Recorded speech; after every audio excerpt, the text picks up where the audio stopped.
and she fell over, and I brought her back, and then I pushed her some more, and then she fell over again, and that's when she hit the floor. A call for help. They're advising this patient has been assaulted. They're requesting law enforcement on scene. Turned into a domestic violence case. That then turned into a death investigation. Why did you take those photographs? It needed to be documented because the cops didn't show up to do it. Can we talk to you for a few minutes before you head in about... Oh, sir. What would you tell the sheriff if he was standing here today? Get your together. A family is demanding answers, accusing a South Carolina sheriff's office of not investigating allegations of domestic violence after a 911 call 3 months ago. The dying woman made those allegations hours before she died. Here's Chief Investigator Jody Barr with a cry for help, a Queen City News investigation. Darlington County 911, what's the address of the emergency? Road. And what's your name? David Pridgen, Pridgen.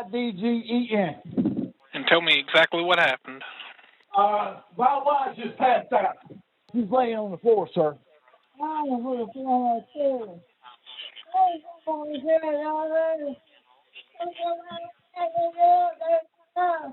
And is she responding appropriately?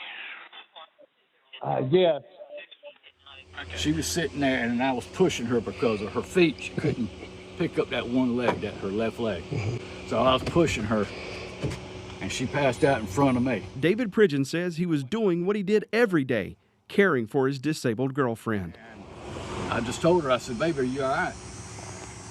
She said, "Yeah, I need to go to the bathroom. I need to pee real bad." So I kept pushing her. She fell over again. I mean, I had to literally jump out the way because she would have fell on top of me. A stroke years earlier left Susan Perkins paralyzed on her left side. She relied on Pridgen for her full-time care. That day in June, when Susan was alone with medics. And once they got her in the ambulance, that's when the police showed up. She told a different story about what happened just before that 911 call. Why is law enforcement needed? The patient was assaulted. Delta 6 dispatch. Yeah. They're advising this patient has been assaulted. They're requesting law enforcement on scene. The initial call came in, and we were advised that the female was passed out. Show me around. Medics rushed Perkins to a nearby hospital. The pair of deputies who showed up stayed behind to question David Pridgen. They came in and spoke to me. What did they ask you? Just asked me what happened. Pridgen says the deputies left. A few minutes later, That female went with DNS. Can you find out which hospital she went to? Oh, affirmative. They're en route to Carolina Pines. one of those deputies radioed in, wanting to know where medics took Susan Perkins. But her family says they never saw that deputy again. This is pictures of Susan at the hospital at Carolina Pines. This is the knot here. You took these photos? Yes, I did. Her eye is swollen, as you can see. She said she was hit in the eye also. She told me exactly what happened, that she fell, he fell on top of her, he stood up and hit her. In the face? Yes. She told me that. She told the medics, she told the cops, she told everybody at Carolina Pines the exact same thing, and that she wanted to press charges. The incident report shows Perkins told medics and law enforcement David Pridgen hit her. Deputies also saw the same injuries Crowley photographed. Looking at the bruise on Perkins' head, it doesn't look like she was slapped. Either she fell and hit her head, or Pridgen hit her with a closed fist, the deputy wrote in the report. Yeah. The deputy also told Crowley an investigator and a victim's advocate would follow up, but that, the family says, never happened. They were hooking her up, checking her out, and she told me exactly what happened, that he was trying to help her to the bathroom. She fell, he fell on top of her, he stood up and hit her. That was Saturday night. Sunday morning, supposedly he was taking her to the bathroom again. She fell, don't know how long she was down. That's when he called EMS. So she told you this herself? Yes, she told me exactly. She told everybody, me, the cops, the medics, everybody at Carolina Pines. She said that he hit her. She kept saying it over and over and over, and that she wanted to press charges. Crowley says she and her family stayed by her aunt's side for hours. Along with documenting the injuries, the family says they called the sheriff's office to send an investigator. So you made the call to the sheriff's office from the hospital room? Yes. With her beside you? Yes. And no one answered that call? No, nobody came. Nobody came. What do you think about that? I'm upset.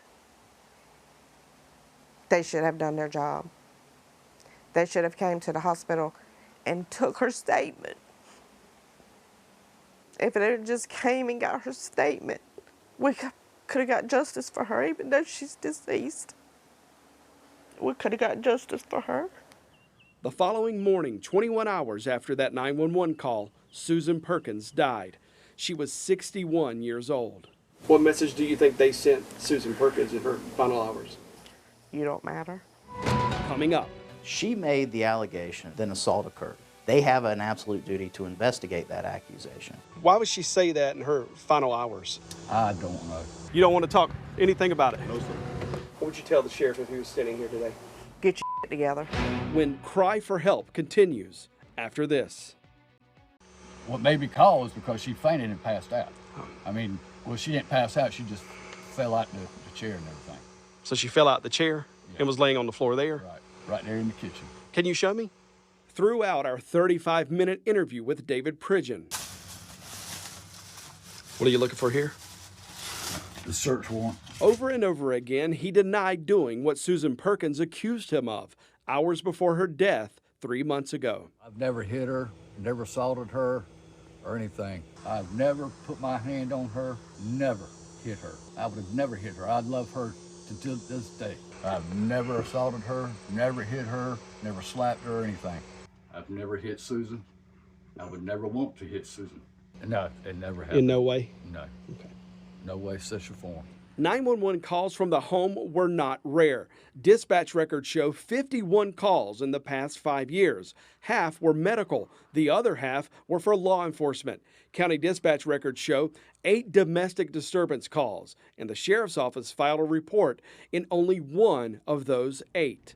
We asked the sheriff whether those reports exist, but Sheriff James Hudson never answered us. Some of those, Pridgen says, were heated arguments. Oh, yeah, we've had domestic calls and everything. She would call the law, or I would call it because we would argue, you know.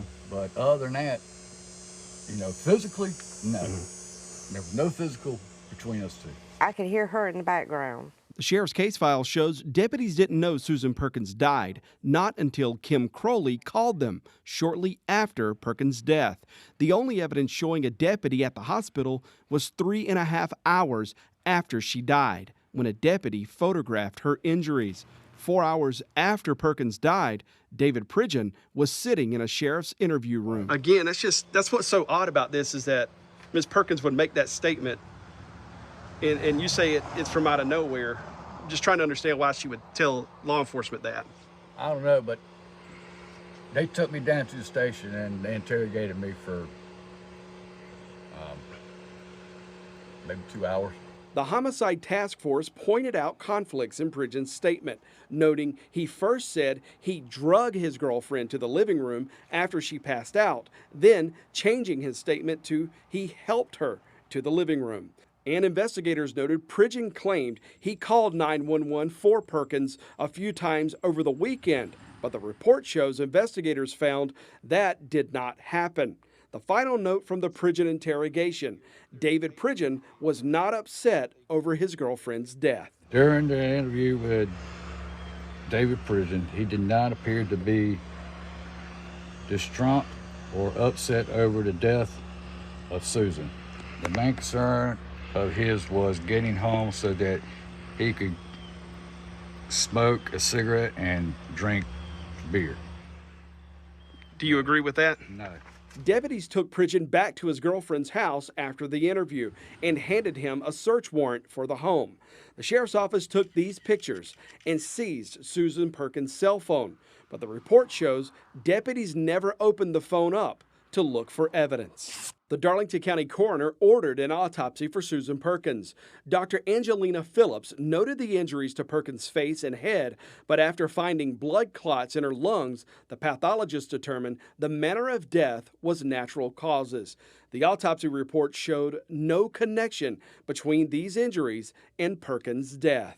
Darlington County 911, what's the address of the emergency? A week after the autopsy and the day before this interview, Sheriff's investigator Bradley Tart called Kim Crowley. And he said that there is reasonable doubt to arrest him. They could arrest him, but once it went to the solicitor's office, there was nothing that he would be able to do because Susan's not here to give her statement. Investigator Tart wrote because there was only one statement by Ms. Perkins that she was assaulted, and due to Ms. Perkins' death, I could not follow up with her to obtain another statement or more evidence. Because of that, Tart told Crowley it would be impossible to gather enough evidence to get a conviction and that arresting Pridgen would only result in a non-conviction. Investigators closed both the death investigation and the domestic violence case that day. So that's consistent with someone that fell, but it's also could be consistent with someone that was struck in the head and then fell. We took Susan Perkins' file to Dane Phillips, a Columbia defense attorney who's handled countless domestic violence cases. She made the allegation that an assault occurred. So at that point, you have a criminal complaint. It's not an official written document, but she had made that accusation. The law enforcement was aware of it. They have an absolute duty to investigate that accusation. Phillips says Perkins' statements captured on the body camera recordings is evidence and could be used in court. What we have here is a potential dying declaration. So the first question I'd want to know is, did the investigator reach out to the solicitor's office and ask for an opinion on that? We confirmed with the Fourth Circuit Solicitor's Office. No one from the Sheriff's Office consulted them for a legal opinion. If that was not done, that would be very troubling. I think that would be tragic on behalf of certainly the decedent and her family. Phillips believes the county needs to review this case, and that new review should include a prosecutor. Good morning, Sheriff. Darlington County Sheriff James Hudson would not talk with us about this case, so we found him in the Sheriff's Office parking lot. Can we talk to you for a few minutes before you head in about... No, sir. You don't want to talk anything about it? No, sir. What did your investigators do to investigate the allegations of assault in Susan Perkins' case the 24 hours before she died? They've done their job. They did their job? Yes, sir. You have evidence of an investigation happening? They've done their job, sir. That's all I can tell you. Well, this family says you guys never showed up. They haven't contacted us. Well, your investigator told this family that they couldn't investigate this or prosecute this case because a statement was given and the victim was dead. And you're satisfied with that? Case is closed, sir. Thank you so much. Minutes after we left the sheriff, his investigator called Kim Crowley. It's kind of a strange thing. This morning, we had a reporter that showed up at the sheriff's office and spoke to the sheriff. And Jody Barr, I'm just going off of what the sheriff was telling me and everything, but he gave the indication that y'all weren't exactly happy with the outcome of the case. The investigator told Crowley multiple deputies looked over the case file in June and determined because no one took Susan Perkins' statement and because she died, there's no way they could prosecute a domestic violence case on David Pridgen. We went through it with a fine-tooth comb, and if I was able to charge him, I absolutely would have. I promise you that, because I 100% believe that he was abusive towards her. It's not what you know, it's what you can prove in court. So I can know that he was doing it, but I have to have the evidence to back that up. When I was handed the case, she was already deceased. So I didn't have, all I had was a video recording of her saying that he assaulted me. I went to the autopsy. I explained to the pathologist what I was looking for, and if there was any kind of indication that an assault would have caused her death. She said that there was no indication that an assault would have caused her death. These blood clots were there, and it was unfortunately just a matter of time, and it just happened to be that time. And that's how she ended up at McLeod. Kim Crowley knows nothing in this report will likely change any of this and has one reason for going public. The sheriff's office needs to do a better job. Action should have been taken that day, not the next day or the next day, that day.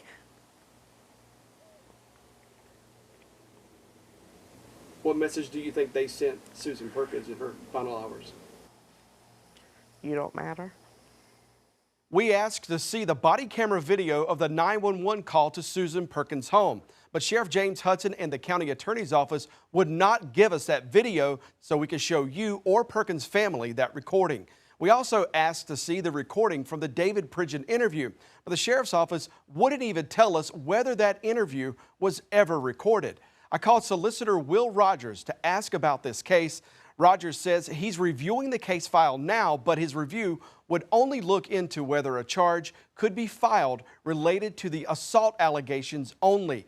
The solicitor says his review will not get into whether the sheriff's office did what it was supposed to do in the 24 hours after Susan Perkins' death. And we'll keep you posted on the solicitor's decision.